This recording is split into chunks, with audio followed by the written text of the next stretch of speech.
The silence was shattered by a scream that sliced through the chilled dawn air like glass. Outside the courtroom steps, an elderly man, dressed in a worn-out beige coat, blind and trembling, collapsed forward, his cane clattering beside him. A folded letter slipped from his pocket, landing by the feet of two sharply dressed middle-aged siblings. Neither moved to catch him. People gasped. A young girl in a school uniform covered her mouth. The old man, his face weathered and creased like dried bark, whispered something no one could hear.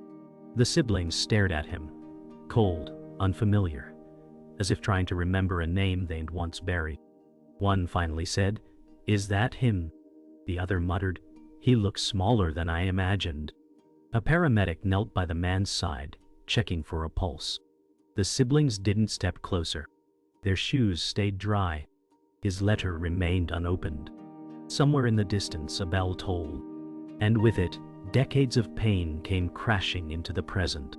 This wasn't just an old man collapsing. This was Judgment Day, for them all.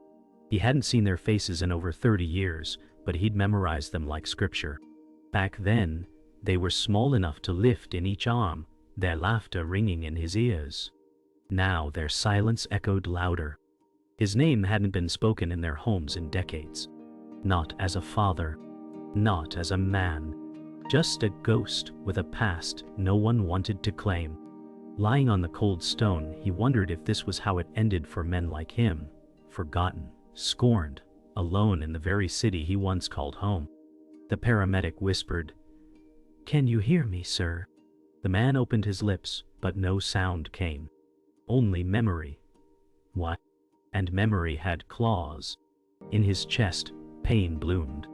But it wasn't just the heart, it was the weight of 30 years of silence crashing down. He didn't need to see them. He could feel the distance. He could taste their shame. And he knew, even if he lived, they wouldn't forgive him. Because the lie they believed was easier than the truth he carried. 30 years ago, he vanished after the trial. Newspapers called him a coward. His children were told he'd abandoned them. But the truth was messier. He took the fall for someone else. Someone they still call Mom. Silence was the cost of protection. And now, the silence had turned them against him. They believed he ran because he didn't care. But he stayed away because he did. In court, he took the blame, sealed the lie, and paid with his life in exile. He watched from afar as they grew. Every birthday missed, every milestone unseen. He had every photo the newspapers printed. And still, they hated him. That day, he carried the letter with trembling hands, praying they would hear his truth before it was too late. But fate moves faster than courage. His breath was running out. Would they open it? Or would they let it rot unopened, like everything else he left behind? As the paramedic moved to lift him onto the stretcher, the old man reached for the letter. His hand trembled. One of the siblings stepped forward, then stopped. Her heels clicked, then froze mid-step. Their eyes met. Her gaze wasn't one of hatred, it was worse. It was hollow, as if all the years without him had emptied out anything that could still feel. "Why now?" she whispered, voice sharp but trembling. The other sibling pulled her back. "Let's go," he said. He made his choice. But he hadn't. That's the part they never knew. The choice was made for him. He had chosen them, just not the way they could understand. And as the stretcher wheeled away, the bell tolled again. This time softer. Not for death, but for endings. For things unsaid. For truths too late. A young volunteer picked up the letter and chased after the stretcher, but a police officer stopped her. "It's evidence," he said. She hesitated, then handed it over. Inside the envelope, the truth no one asked for. A confession. A timeline. A memory of a night no one remembered correctly. A love that was buried beneath shame. The man had poured his soul into those pages, his last chance to explain, to be seen. But it was in the hands of strangers now. The siblings didn't look back. Their car door slammed shut like the end of a chapter unwritten. And the girl in red, the only one who cried, stood silently on the steps, watching the ambulance vanish into the cold gray morning. She didn't know who he was, but something told her she would want to. For he was the man they abandoned. He was a father who never missed a bedtime story. His poems, written by candlelight, were not for publishers. They were lullabies. He'd sit on a creaky wooden stool, both children curled up in his arms, their breath steady against his chest. Back then his world was full, laughter echoing through cracked walls, flower-dusted mornings, rainy afternoons turned into puppet shows. Their mother would watch from the doorway, quiet, unreadable. He never questioned her silence, never imagined it would turn into a storm. One night, the children were gone. Police lights stained the house in red and blue. Accusations followed. Lies louder than truth. And she looked him in the eyes and said, "It's better this way." That was the night everything broke. He never got to say goodbye. Never got to explain. Only cold silence and 1,000 poems he never sent. The children were told he was dangerous, that he'd hurt their mother, that the poems were fantasies written to erase his crimes. The court believed her tears. No one noticed how rehearsed they were. And he, heartbroken, blindfolded by love, never defended himself. Not properly. Not fully. He believed that protecting her meant letting go. Years later, his blindness wasn't just physical, it was emotional. He refused to hate her, even when the truth came clearer with every passing day. He whispered her name at night, like a prayer and a curse. But the children, they grew with a version of him carved from anger. They never asked questions, never doubted her. They moved forward, erasing him like a smudge on glass. And still, he wrote. Every birthday he penned a letter. Every year he imagined what their voices sounded like. Because hope, even when cruel, was better than forgetting. Their mother never let them read his letters. She'd burn them in the sink, eyes dry, hands steady. "He doesn't deserve your thoughts," she would say. And so they learned not to ask. The daughter became sharp, careful, armored by discipline. The son turned distant, calculating, always in control. They believed survival meant detachment. That strength came from forgetting.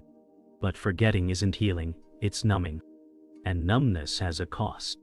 Neither could cry at the funeral when their mother died. They stood there like statues, polished and cold, not because they didn't care, but because they didn't know how to feel anymore. They'd been raised on silence, grown strong in emotional drought. And somewhere buried beneath their perfect clothes and sharp decisions was the child who once waited by the door for a father, who never came, not knowing he was never allowed to. The daughter found a photo once, buried deep in a drawer. She was 6, holding a man's face in her tiny hands, laughing. Her mother had scribbled over his face with black ink. But the smile remained. It haunted her. That night, she dreamt of lullabies, of warm arms, of stories told in a voice she couldn't remember, but her bones did. She woke up crying and couldn't explain why.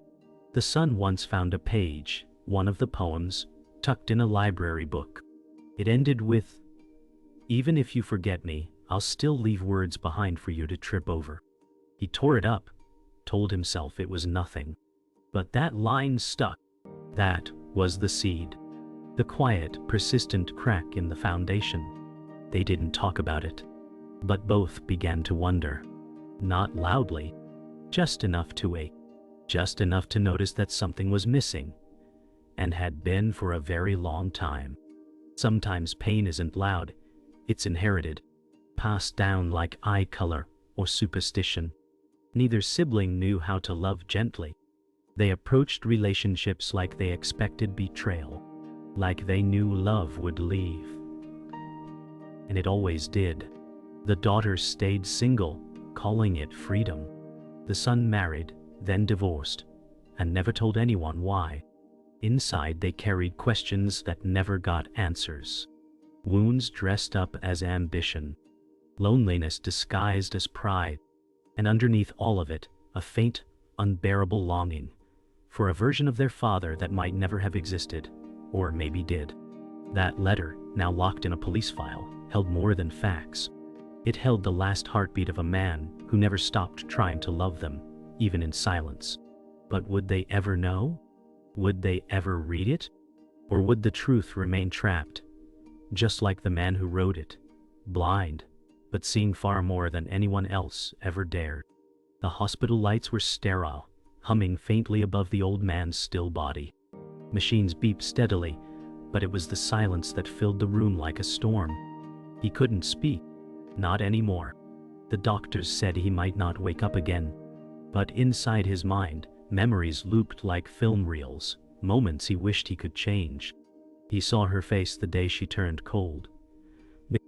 He saw the children hiding behind her skirt, confused, frightened. He remembered the trial, how easy it had been to believe she'd never lie. He thought silence was noble. That truth could wait. But now, with his chest rising weakly and his tongue paralyzed by time, he understood. Silence is not protection. It's punishment. And he had punished them all by vanishing. If this was the end, he wanted one last thing, not forgiveness, but recognition. To be seen, not as a monster, but as a man who once tried and failed. The daughter found herself pacing in her office, heart racing for reasons she didn't understand. She hadn't cried when he collapsed. She hadn't even flinched. But now, an ache had rooted in her chest like a splinter. She opened a drawer she rarely touched and pulled out a single yellowing envelope, one she'd stolen from her mother's purse years ago. She had never opened it. Fear? Fear? Pride? She didn't know. Slowly, she tore the edge. Inside, a poem. No accusations. Just words. Soft, sorrowful. If your voice ever trembles when you speak of me, let it be from love, not shame. She dropped into her chair, tears welling. For the first time she wondered, what if they'd been wrong? What if the villain was never him? The son sat alone in his parked car outside the hospital. He hadn't planned to come. Had told himself he was just passing by. But he hadn't turned the ignition in 20 minutes. He stared at the entrance, hands gripping the steering wheel like it held answers. Inside, a man he didn't know was dying. A man who shared his blood. He remembered how their mother spoke of betrayal, but never of love. Never of warmth. His childhood memories were gaps, black holes where joy should have lived. But one memory lingered. A dream, maybe. A voice, soft and low, calling him champ. That word had never returned. Until now. He whispered, "Did I make a mistake?" But the only reply was the ticking of the dashboard clock, and the weight in his chest growing heavier by the second. The nurse found the notebook beneath the old man's pillow. Its cover was soft with wear, edges frayed, pages filled edge to edge with handwriting that trembled but never gave up. She flipped through drawings of two children, stick figures with hearts around them, poems that bled honesty. One read, "Forgiveness is a gift you don't owe me, but I leave it on your doorstep anyway." She paused, touched by something raw and unfiltered. She wasn't family, but the pain in those pages moved her more than the legal guardians who never visited. She photocopied a few entries and slipped them into a sealed envelope. On the front she wrote, "If you're ready to see him, maybe you're ready to hear him." She left it with the hospital's front desk, addressed to both of them. No signature, just hope. The envelope arrived the next day. It sat on the siblings' shared lawyer's desk. Neither knew the nurse. Neither expected a letter from the hospital. But when they opened it, each reading silently in their own space, they both stopped breathing for a second. The words were simple. No blame. No anger. Just truth, soaked in pain and paternal hope. If you need someone to blame, blame me, but also remember me. At least once, as the man who tucked you in and kissed your forehead twice because once never felt like enough. They didn't cry. Not yet. But something cracked. Not loudly. Just enough for light to peek through. Just enough for the silence between them to shift, no longer hollow, but heavy. And inside that weight was something neither had felt in years, the ache of wanting to believe. The lawyer's office was silent, save for the hum of the ceiling fan.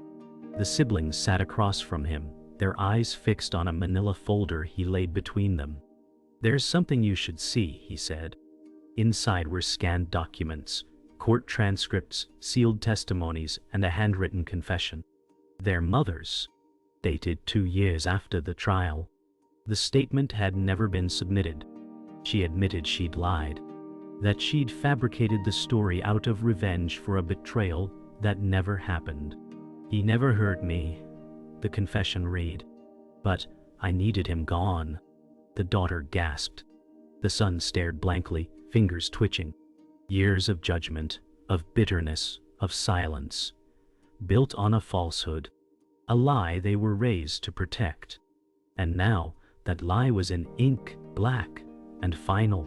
The lawyer whispered, "She left this with me before she died, in case you ever wanted the truth." The daughter stumbled into the hallway, clutching the letter like it burned her. She pressed her back to the wall, breathing hard.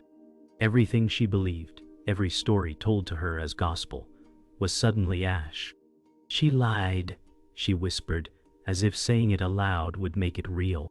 The hallway spun. She remembered the nights her mother cried herself to sleep, remembered how she was told to hate her father, to fear his name. She had swallowed that fear, let it shape her. And now, the truth felt crueler than the lie. The lie gave her purpose. The truth left her hollow. Her hands shook. She wanted to scream, to cry, to run back into the past and stop herself from turning cold. But time doesn't offer mercy. It just reveals what we were too young to question, what we were too obedient to doubt. The son sat in his car again, but this time he didn't hesitate.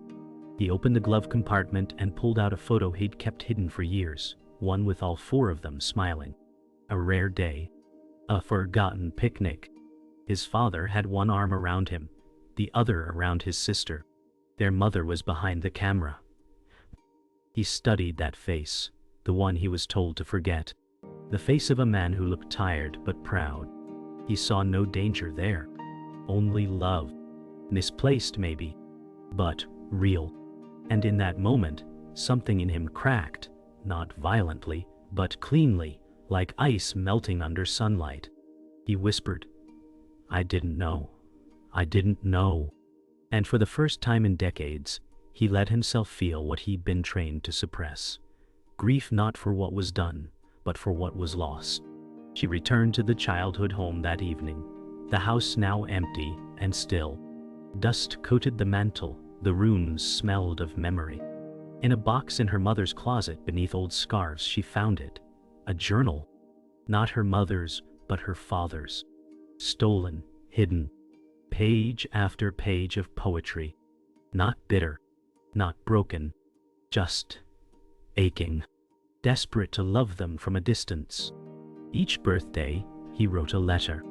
Each holiday, a verse. "I'm sorry for leaving," one entry read, "but I stayed close, even if you never saw me." She fell to her knees. Not just because of what he wrote, but because of how much he never stopped. He didn't vanish. He was erased. And now, his words were the only thing that felt real. The only thing that ever told the truth. They met in the hospital hallway without planning to. No words at first. Just silence. Heavy, unspoken. Then she held up the journal. He held out the photo. 2 pieces of a father they'd never known, but always needed. "He was never who she said," the daughter whispered. The son nodded, eyes glassy. "We let her shape him into a ghost." A long pause followed. Then the daughter asked, "Do you think he'll wake up?" The son's voice cracked. "I don't know, but if he does, I want to be there." For the first time in decades, they didn't feel like strangers. They felt like survivors of a story that was never theirs, of a lie that nearly swallowed their truth. And as they stepped toward the ICU doors together, they carried something new between them, not just guilt, but the fragile beginning of grace. The old man stirred. Barely. But his eyes fluttered open, cloudy, slow, uncertain. The room was quiet except for the beeping monitor. He didn't speak. He didn't need to. Because when he turned his head weakly, trembling, he felt it. A hand wrapped around his own. Small, warm, steady. The daughter sat beside him, her face worn from tears, hair undone, eyes full of unsaid things. "I'm here," she whispered. Her voice cracked on the second word. "I know, now." His eyes welled, not from pain, but from a lifetime of waiting. He tried to speak, but she shook her head gently. "Don't. Just stay, please." She rested her forehead against his hand. And in that stillness, in that fragile connection, something healed, something ancient and unspoken. Not everything, but enough. The sun entered minutes later, hesitation trailing behind him like a shadow. His father turned his head, blind eyes searching. The son stepped forward and said, barely above a whisper, "It's me." The man's lip quivered. The son reached into his coat and pulled out the old photo, creased, faded, and placed it on the bed. "I kept it," he said. "I just didn't know why. Until now." The silence was different this time. It didn't suffocate. It softened.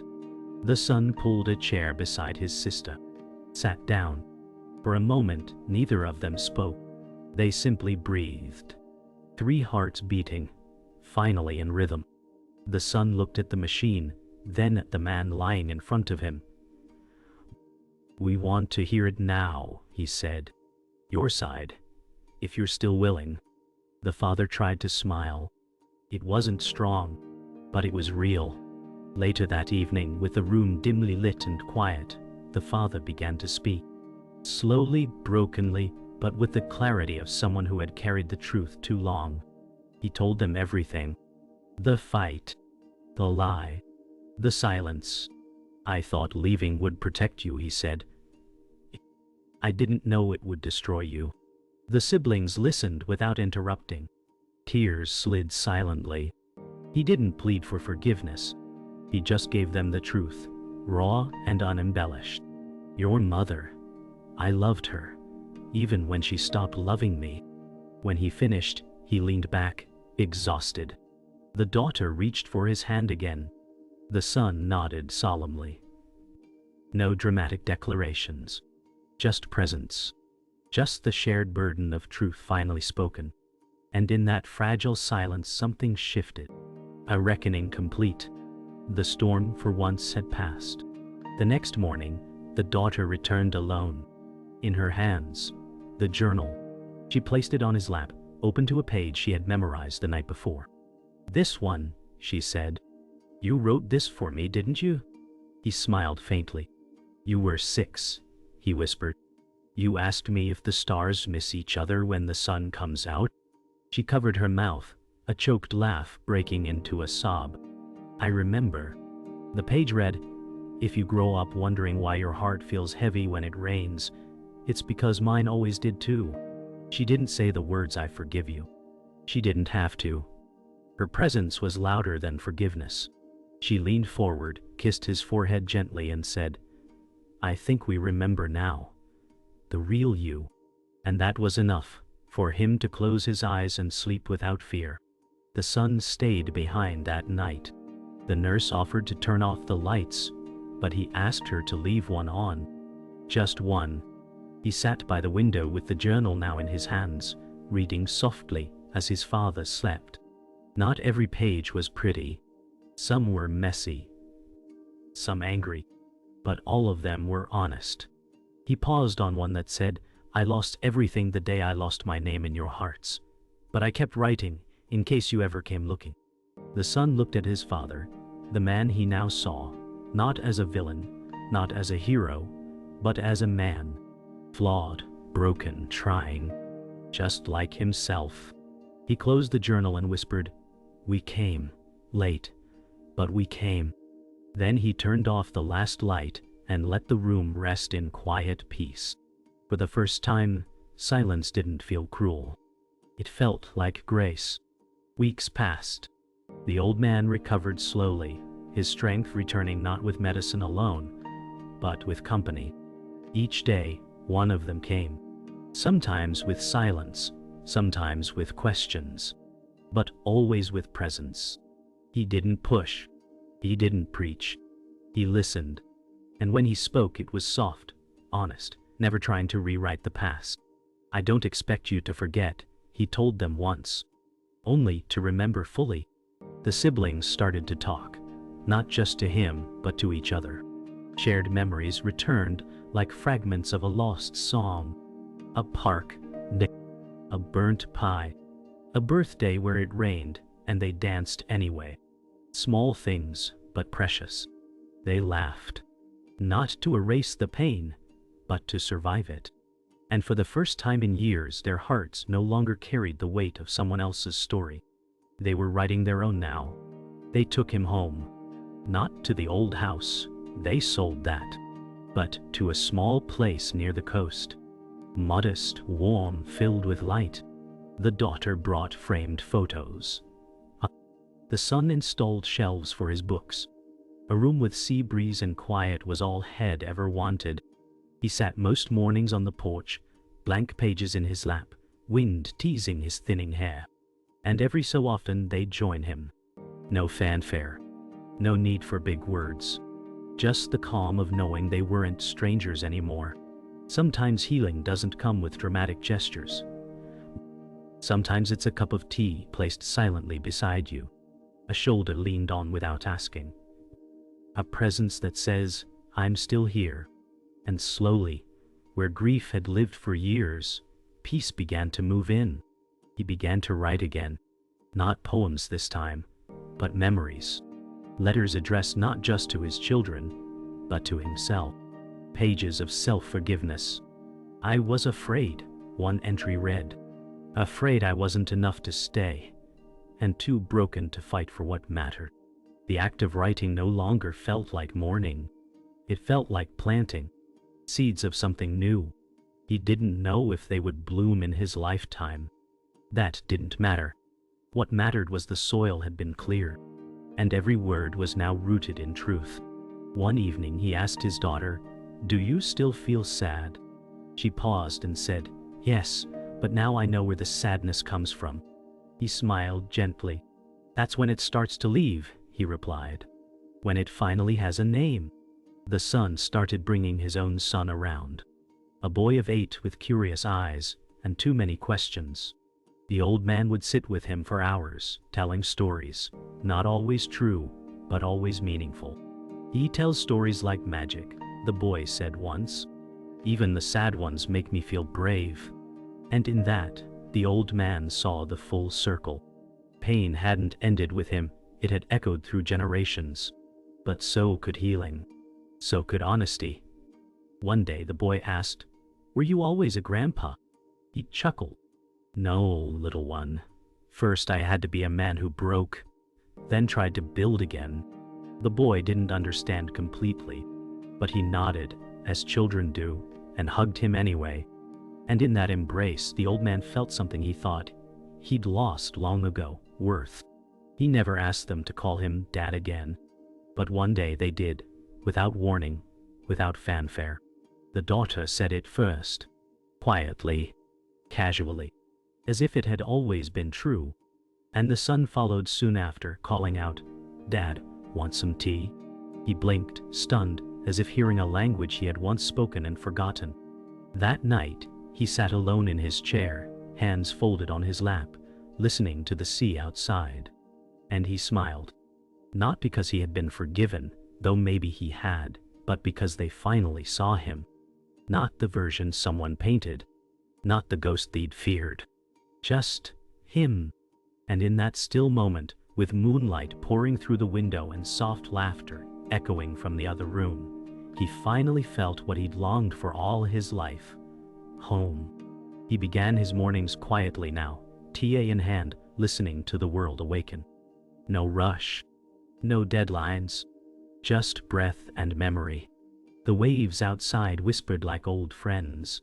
The house was no longer just walls and furniture. It was forgiveness, tangible, lived in. His children came and went freely now. They no longer flinched at his name. Sometimes they stayed for hours. Other times, only minutes. But they always came back. And each visit stitched another thread into something whole. Not perfect, but whole.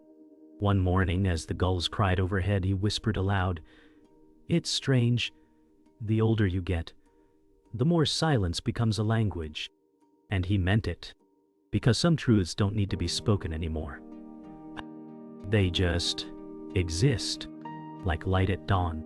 Like peace earned late, but not too late. The journal was complete now. Its last page filled with the same careful strokes that began it decades ago. But the words were different. No longer aching. No longer searching.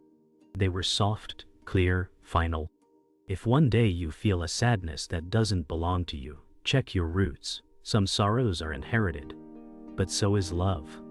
Find the difference. He closed the book and placed it on a shelf between old photographs. Not to hide it, but to keep it where it belonged. Visible, honest, known. He didn't fear being forgotten anymore. Because what needed to be said had been said. What needed to be heard had finally found ears willing to listen. Some stories don't end with fireworks. They end with truth. And truth, when held gently, becomes a legacy. The daughter began writing too. Not poetry, not confessions. Just moments. A memory of how he held her when she scraped her knee.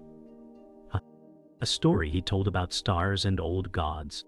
She wrote it all, not to relive the past, but to reshape it. To make room for the truth died buried under years of someone else's pain. One afternoon, she sat beside him and read aloud from her own journal. He smiled, eyes closed, listening. "It's strange," she said softly.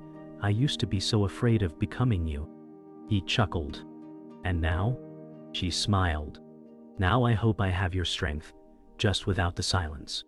He reached out, found her hand. "Then you'll be better than I ever was."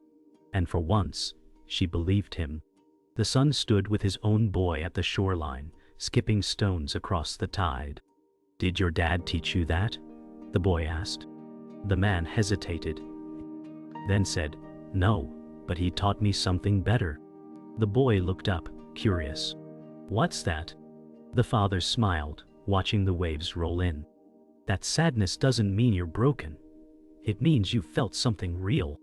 And in that moment, he understood what his father had given him. Not a perfect legacy, but a living one. One shaped by failure, rebuilt by truth. And maybe that was better. Because perfection is brittle. But love, born from pain and stitched with forgiveness, is something you carry forever and pass on without fear. On the last page of his life, the old man didn't write a poem. He whispered a line instead, softly, to no one in particular, or maybe to everyone. Some wounds stay quiet until they raise children of their own. And with that, he let go, not in sorrow, but in peace. Because the story had changed. The pain had found a voice. And the silence had finally ended. His children stood together at his side. Not broken, not perfect, but whole. A life that had once felt like a ghost story now ended like a folktale. Layered, flawed, redemptive. And as the wind rustled the curtains and laughter rose faintly from the next room, the air seemed to echo his final truth. Sometimes the only way to forgive your father is to become one.